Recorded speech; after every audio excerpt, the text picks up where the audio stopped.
Hi everyone, and welcome back to my channel. If you're new to my channel, this is Travel Trails and Adventure with Betsy, and on today's adventure, and over the weekend, I'm going to be going to the Mufon Symposium, and I'll be sharing some highlights of the symposium and giving you a look into the world of UFOs. So come on along with me, let's get going.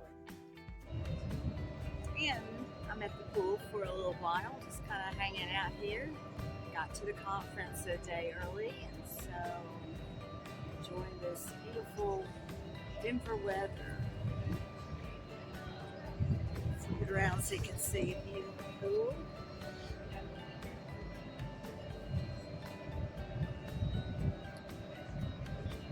And I'll be going in there shortly. So now I'm here at the Mufon vendors, and I'm about to go in and check out some of the things they have here for us to see. There's the desk where you sign in for the conference. Some of the different, here's some of the different things that are being sold. T-shirts.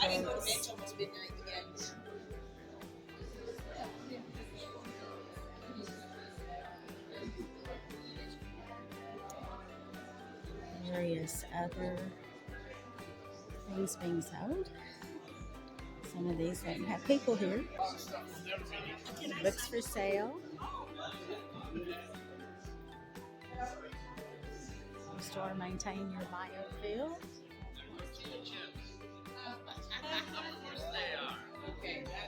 A bit of a crowd gathered around. We got the mother chips.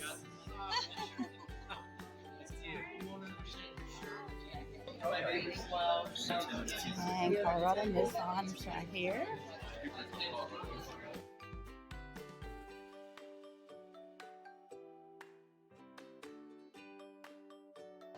Some more of the Mufon gear. Got t-shirts and Mufon hats, all kinds of things here. This is Friday night, and our Mufon Symposium kicks off with the keynote speaker, Cheryl Jones. And before she speaks, however, we will be listening to our director, Mr. McDonald, who will be telling us more about Mufon, followed by our keynote speaker, again, Cheryl Jones, who will be speaking about American media UFOs and historical honesty. What's the end game? Dinner and the speaker were great, and we can't wait till the next morning for our next part of the Mufon conference. Our first speaker is Kathleen Martin. She is the niece of Betty and Barney Hill, and she will be talking to us today about documented evidence and media spin then and now about the abduction of Betty and Barney Hill.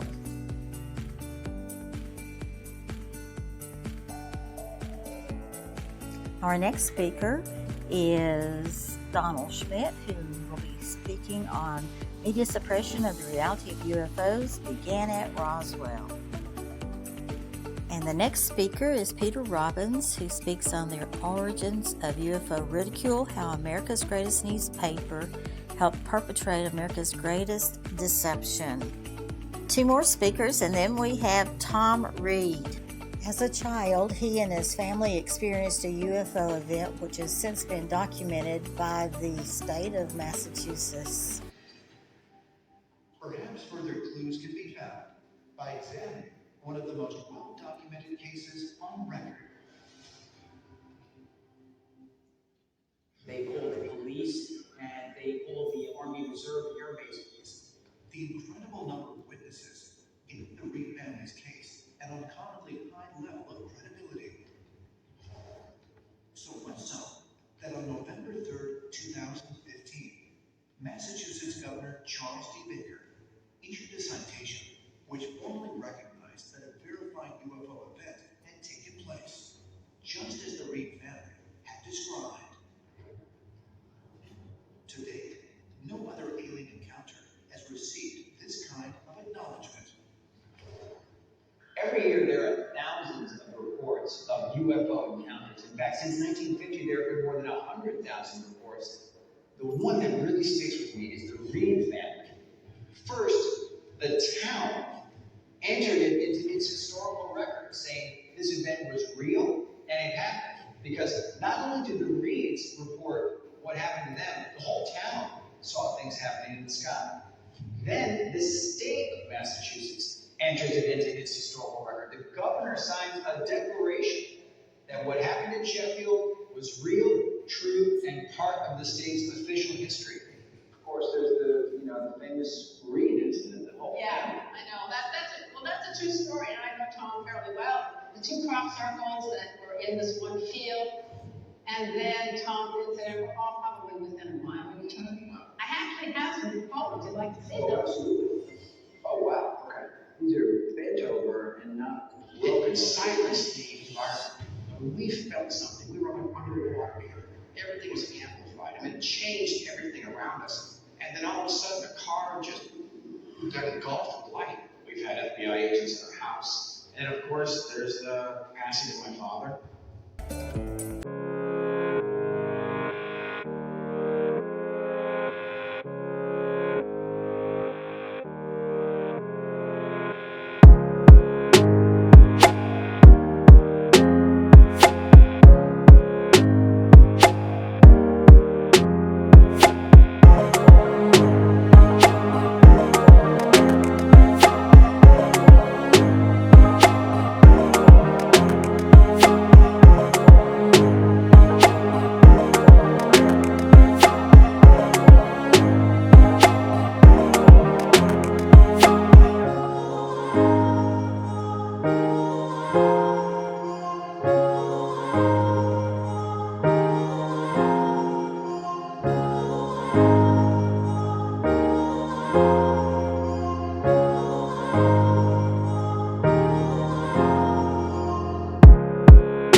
Packed up pretty much and gone home. Only thing left is, as you can tell, the Mufon sign for the conference. So I hope you enjoy being with me through the conference, and I'll see you next time on Travel Trails and Adventure with Betsy. Till then, keep your eyes on the skies.